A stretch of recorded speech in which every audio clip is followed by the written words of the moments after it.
वक्रतुंड महाकाय सूर्यकोटी समप्रभ निर्विघ्नं कुरु मे देव सर्वकार्येषु सर्वदा सर्वमंगलमांगल्ये शिवे सर्वार्थ साधिके शरण्य त्र्यंबके गौरी नारायणी नमोस्तुते। जय जय रघुवीर समर्थ। पांडुरंग परमात्म्याच्या चरणी नतमस्तक होऊन श्री गणेशाला वंदन करून, सर्व संतांच्या चरणी नतमस्तक होऊन श्री सद्गुरु चरणी शिरसाष्टांग नमस्कार घालून आजच्या या सेवेच्या 184व्या भागाला आपण सुरुवात करत आहोत। आतापर्यंत आपण 183 भाग श्रवण केलेले आहेत। आपण विवरण घेत आहोत दासबोध ह्या ग्रंथातील पहिल्या दशकातील पहिल्या समासातील 35व्या ओवीवर। आतापर्यंत आपण पहिल्या समासातील 34 ओव्यांवर विवरण घेतलेलं आहे, चिंतन केलेलं आहे। आणि आता आपण नाना दोषते नासती पतिततेची पावन होती, प्राणी पावे उत्तम गती श्रवण मात्रे या ओवीवर आपण चिंतन करत आहोत। या ओवीवर आपण विवरण घेत आहोत। मागच्या 183व्या भागामध्ये आपण बघितलं, वेश वरीवरी केला अंतरी दोष भरला, त्या दोषाच्या दहनाला आत्मज्ञान पाहिजे। समर्थाने ज्या पद्धतीने या ओवीमध्ये मांडलेलं आहे, नाना दोषते नासती, ते दोष माणसाकडून कशा प्रकारे घडत असतात, ते दोष मनुष्य कशा प्रकारे करत असतो आणि ते कुठे असतात, कशा प्रकारे असतात, ह्याची जाणीव या ठिकाणी समर्थाने करून दिलेली आहे। संत म्हणतात ते दोष लपविण्यासाठी मनुष्य नाना प्रकारचे हावभाव करतोय, नाना प्रकारचे सोंगढोंग करत असतो आणि मी कसा निर्दोष आहे हे जगापुढे तो आणत असतो किंवा जगाला दाखवत असतो। हे सगळं करत असताना त्याला वाटतं की मी जगाला फसवतोय, मी समाजाला फसवतोय, मी समाजातील लोकांना फसवतोय।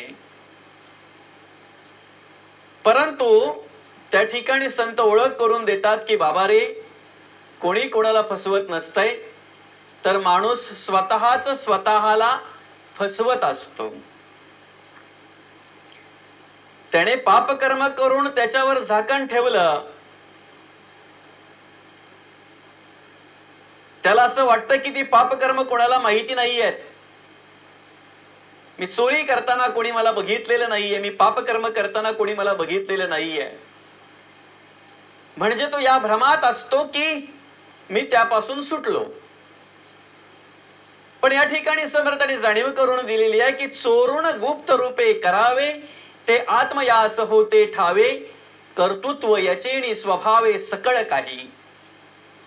चोरून गुप्त रूपे करावे आणि ते आत्मयास होते ठावे। म्हणून माणसाने कितीही जरी गुप्त रूपे, कितीही जरी चोरी लबाडी करण्याचा प्रयत्न केला, कितीही जरी नाना प्रकारचे दोष करण्याचा प्रयत्न केला, तरीही त्या ठिकाणी तो अंतरात्मा, तो परब्रह्म आपल्याला पाहत असतो।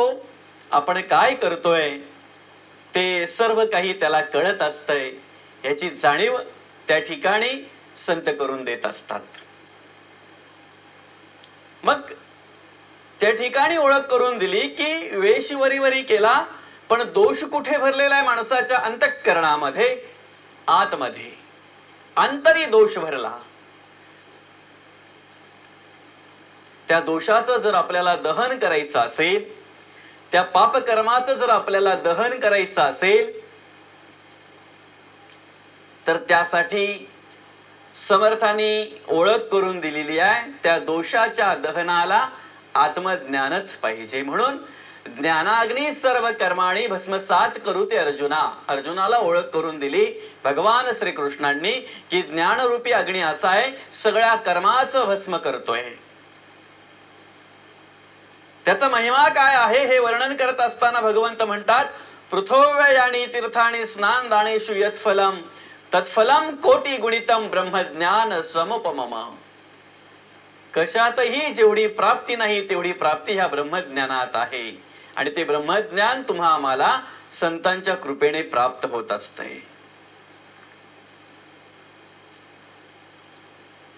ते दोष माणसाच्या अंतरामध्ये भरलेले असतात, अंतःकरणामध्ये भरलेले असतात.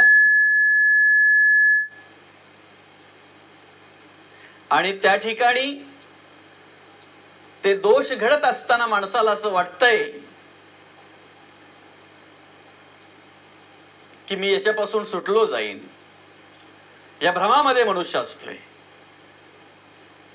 पण त्या ठिकाणी संत म्हणतात, बाबा रे, पापाचे फळ ते दुःख आणि पुण्याचे फळ ते सुख. पाप पुण्य आवश्यक भोगणे लागे. ज्याप्रमाणे ज्याच्याकडून जशी कर्म घडतात त्याप्रमाणे त्या पद्धतीचे सुख किंवा दुःख. पुण्य कर्म घडली तर सुख प्राप्त होतंय आणि पाप कर्म घडली तर नाना प्रकारचे भोग दुःख प्राप्त होतंय, यदर्थी संदेह नाही. हे सकळ गुणापासी गती, सगुण भागे श्री भोगती. अवगुणास दरिद्र प्राप्ती, यदर्थी संदेह नाही. ते किती सूक्ष्म आहेत, ते किती सूक्ष्म रूपाने कार्य करतात.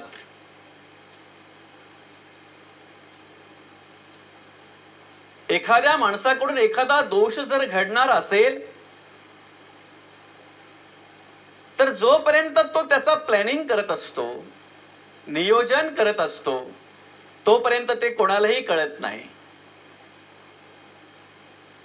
मग ते दोष किती सूक्ष्म आहेत, अंतरामध्ये जे आहेत, अंतःकरणामध्ये जे आहेत, अंतरी जे आहेत, ते सहज कोणाला कळत नाहीत. म्हणजे ज्याच्या घरात चोरी करायची आहे त्याच्याच घरात तो चोर बसून आणि प्लॅनिंग करत असतो. आपल्याला काही वेळेला काही ठिकाणी पाहायला मिळतंय, घरात कोणी नसताना चोरी झाली जाते, रात्रीच्या वेळी सगळे गाढ झोपेमध्ये असताना चोरी झाली जाते.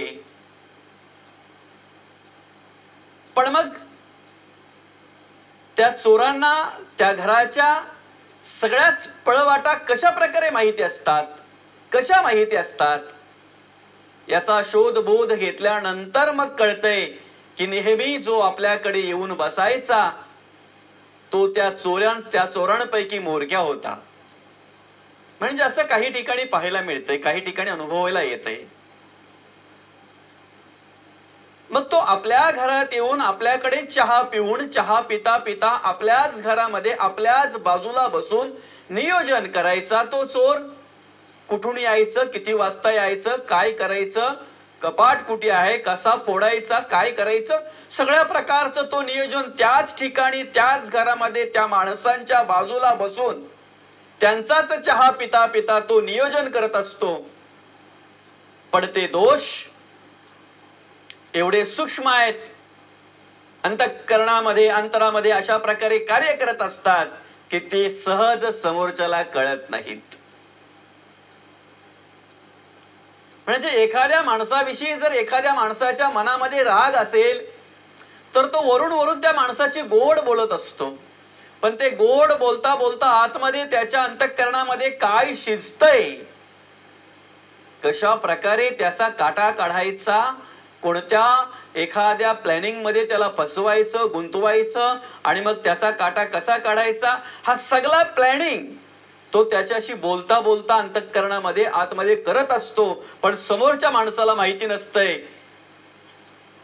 त्याला फक्त एवढंच माहिती असतं की तो माझ्याशी गोड गोड बोलतोय, पण आतमध्ये काय चालू आहे ते ओळखू शकत नाही. म्हणजे अगदीच ज्या श्रीच्या बाजूला बसलेला आहे किंवा ज्या श्रीच्या समोर उभा आहे त्याच श्रीविषयी त्याच्या अंतःकरणामध्ये घाणेरडे विचार निर्माण झालेले आहेत, घाणेरडे विचार चालू आहेत, हे त्या श्रीला सुद्धा कळत नाहीत. म्हणजे हे दोष जे आहेत ना, ते दोष सहज कळत नाहीत, सहज कळत नाहीत. त्याच्या पलीकडे जर जाऊन पाहायला गेलं तर ते कोणत्याही प्रकारे एक्सरे मध्ये येत नाहीत, दिसत नाहीत. कधीतरी माणसाचा असा एक्सरे केल्यानंतर त्याच्यामध्ये पाहता पाहता कधी ते दोष दिसलेत का हो? पोटाचा एक्सरे केला किंवा अजून एखाद्या भागाचा एक्सरे केला आणि त्याच्यामध्ये काही दिसलंय त्याला, त्या एक्सरे मध्ये किंवा सोनोग्राफी मध्ये लोभ आजारी पडलेला आहे, लोभ मोठा झालेला आहे, काम उतावीळ झालेला आहे, क्रोध रागाने भरलेला आहे, असं कधी दिसलंय का ते?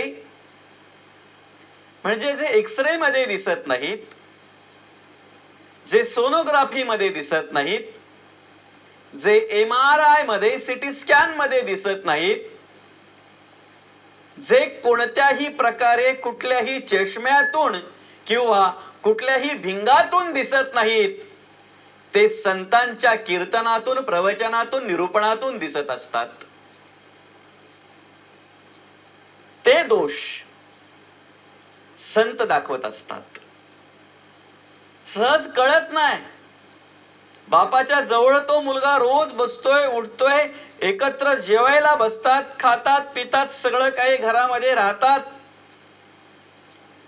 तो नेहमी शाळेमध्ये फीस भरायची आहे म्हणून बापाकडून पैसे मागून नेतोय, त्याची नको तशी उधळपट्टी करतोय. कालांतराने ज्या वेळेला तो मोठा होतोय आणि त्याच्या लग्नाचा विचार केला जातोय, तेव्हा तो बापाला सांगतोय की माझं अमुक अमुक ठिकाणी असं असं आहे. म्हणे केव्हापासून? तेव्हा तो सांगतोय की मी इयत्ता 9वीला असल्यापासून, इयत्ता 10वीला असल्यापासून. अरे मग आता तू ग्रॅज्युएशन पूर्ण झालं तुझं, एवढी वर्ष झाली, आपण एकत्र बसायचो, एकत्र जेवायचो, एकत्र राहायचो, कधी समजलं नाही, कधी कळलं नाही. ज्या वेळेला तो वडिलांच्या जवळ बसायचा, जेवायचा, राहायचा, पैसे मागायचा, ते उधळपट्टी तिकडे जाऊन करायचा, त्यावेळेला हे सगळं त्याच्या पिंडामध्ये प्लॅनिंग व्हायचं, नियोजन व्हायचं. ते पैसे कसे घ्यायचे, काय सांगून घ्यायचे, कसे उधळपट्टी करायचे, कोणासाठी खर्च करायचा, हे सगळं नियोजन तो करायचा. पण ते नियोजन त्याच्या अंतःकरणामध्ये, त्याच्या आतमध्ये, त्यामुळे त्याच्या वडिलांनाही कळत नव्हतं.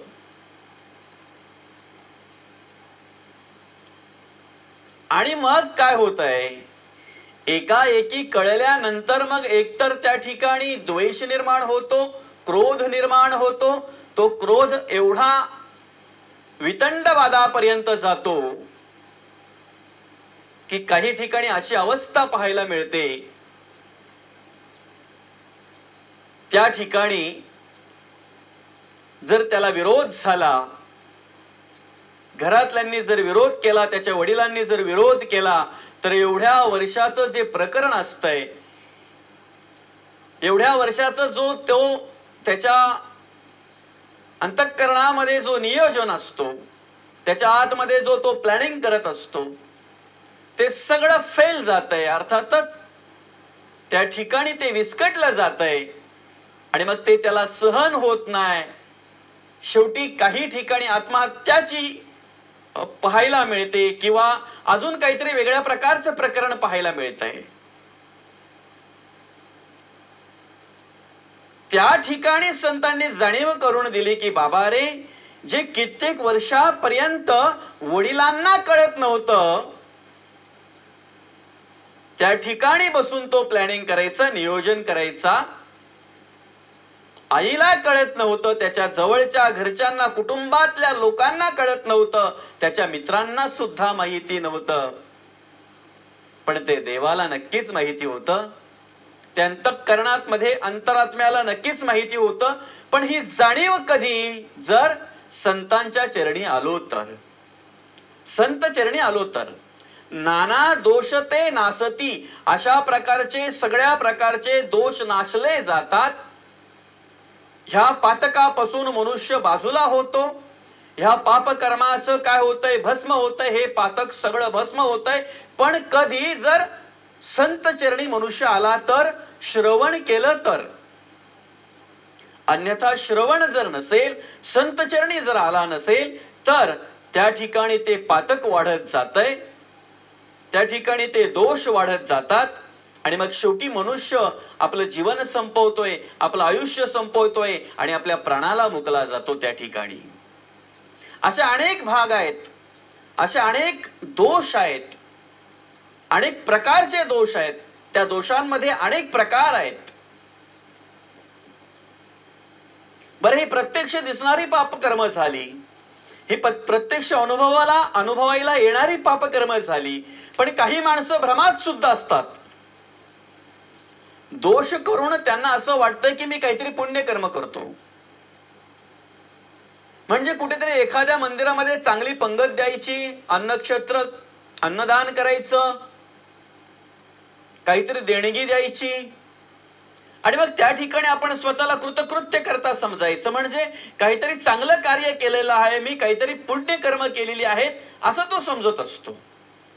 पण त्याचीच दुसरी बाजू अशी असते की त्या पंचक्रोशीतील, त्याच्या गावातील चांगली चांगली तरुण 25-30 पोरं त्यांनी नको त्या व्यसनाहारी गुंतवून त्यांच्याकडून नको ती कर्म नको त्या प्रकारे नको तशा प्रकारे तो करून घेत असतो. हे महा मोठं भयानक पाप तो करवून घेत असतो. याचा विचार तो कधी करत नसतो.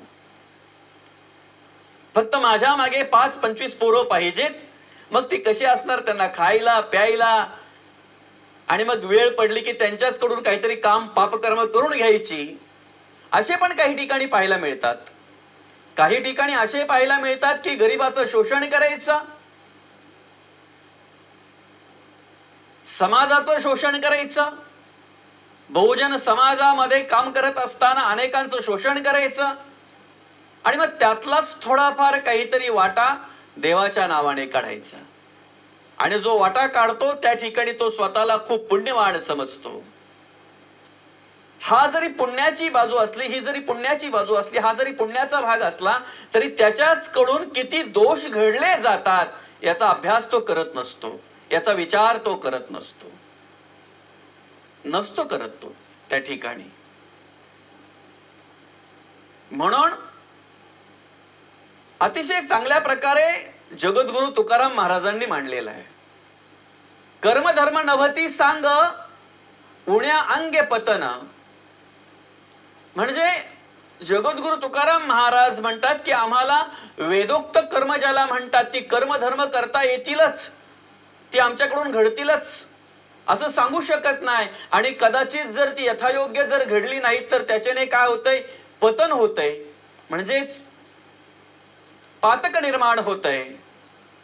पतित म्हणून त्या ठिकाणी तो निर्माण होत असतो.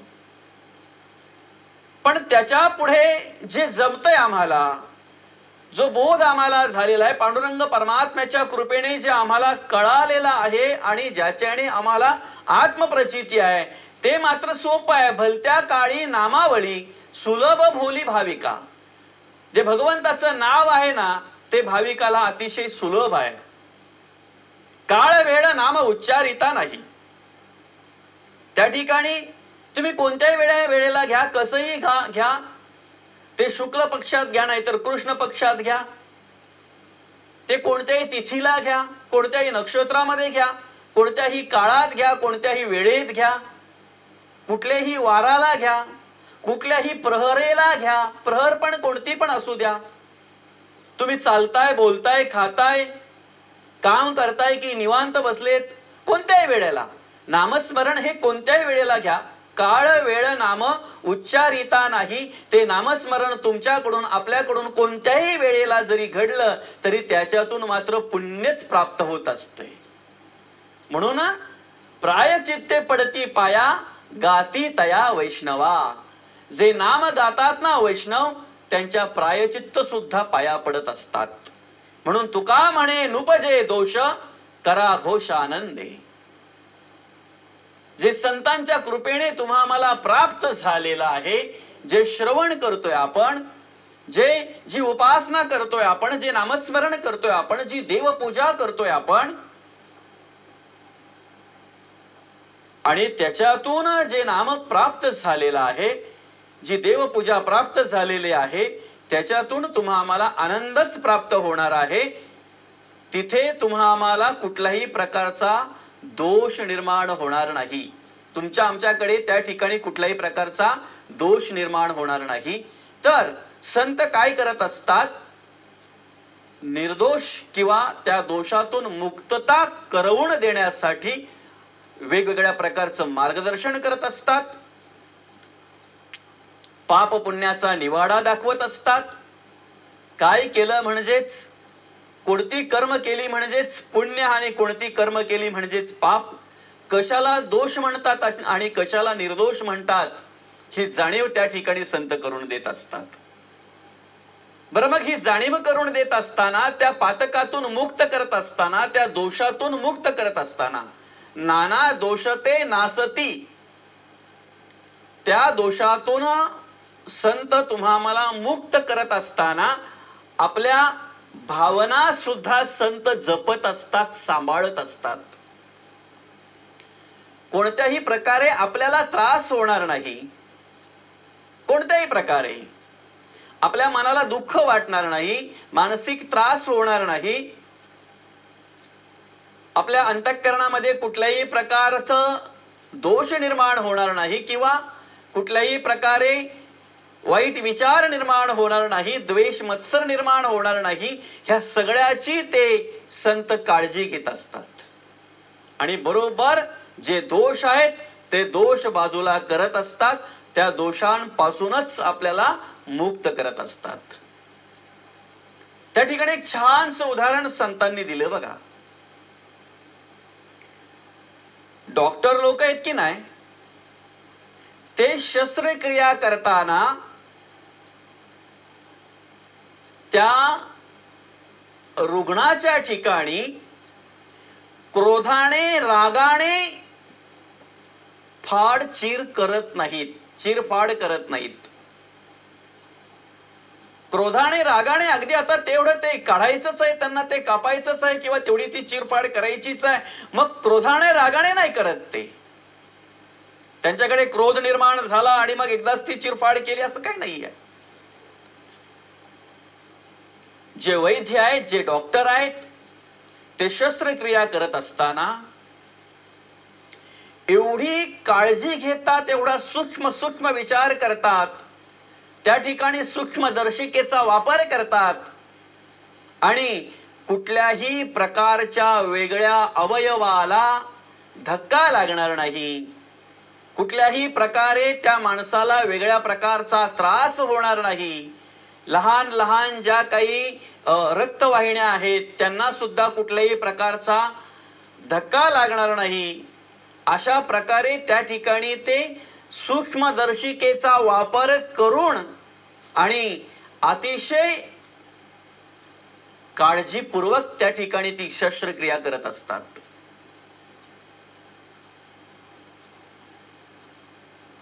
करेक्ट जो दोष आहे तेवढाच ते काढत असतात.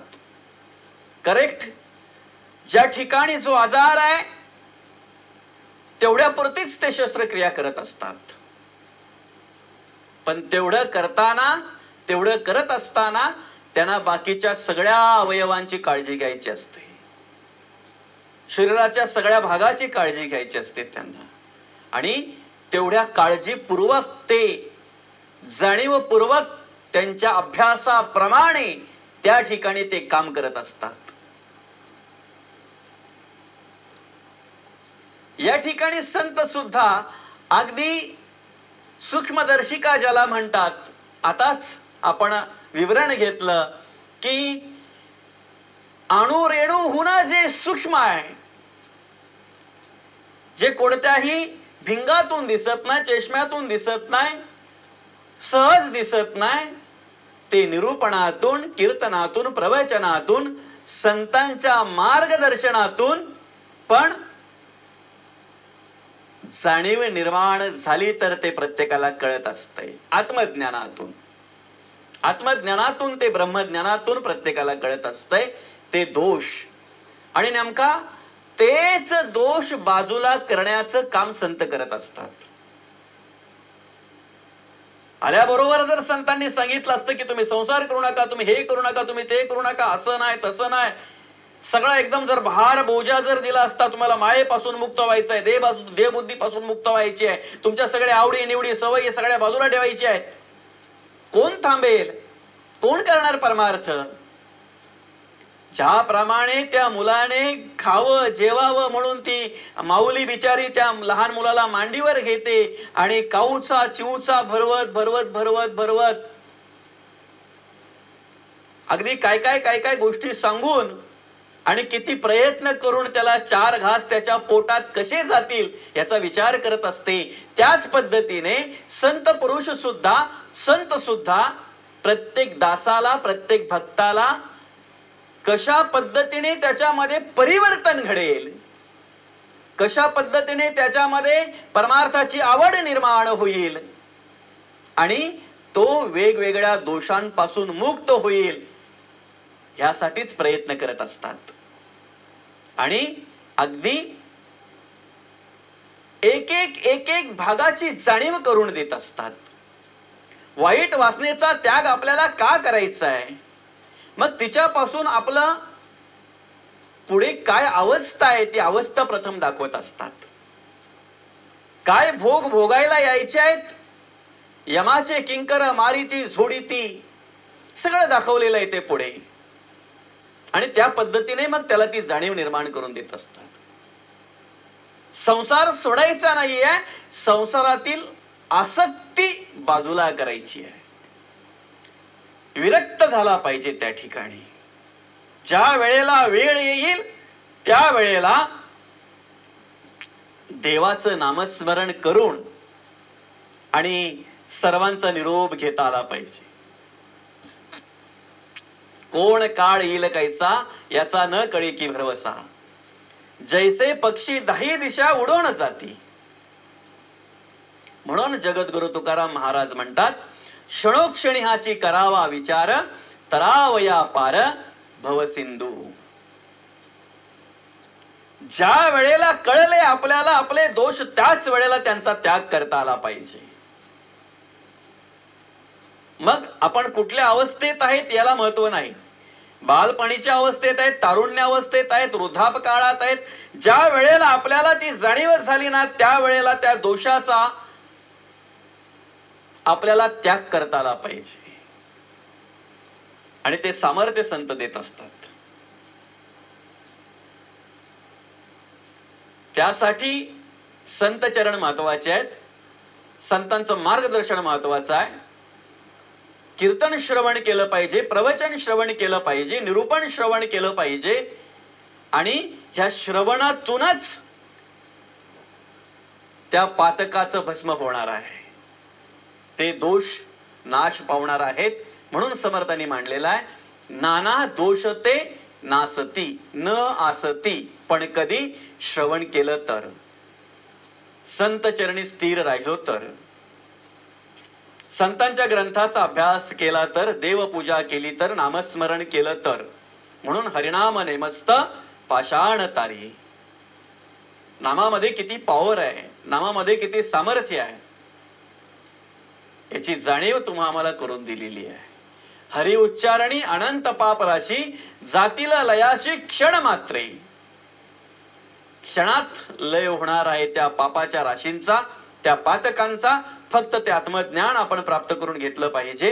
त्यासाठी शेवटपर्यंत आपण श्रवण केलं पाहिजे, संतांच्या चरणी स्थिर राहिलो पाहिजे, उपासना केली पाहिजे, देवपूजा केली पाहिजे आणि अखंड देवाचं स्तवन केलं पाहिजे.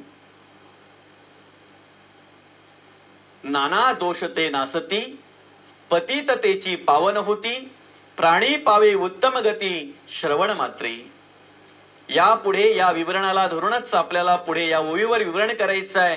भाग क्रमांक 185 मध्ये तत्पूर्वी झालेली सेवा समर्थांच्या चरणी, पांडुरंग परमात्म्याच्या चरणी अर्पण करून आजच्या या सेवेला या ठिकाणी पूर्णविराम देऊया. रामकृष्ण हरी, रामकृष्ण हरी, रामकृष्ण हरी.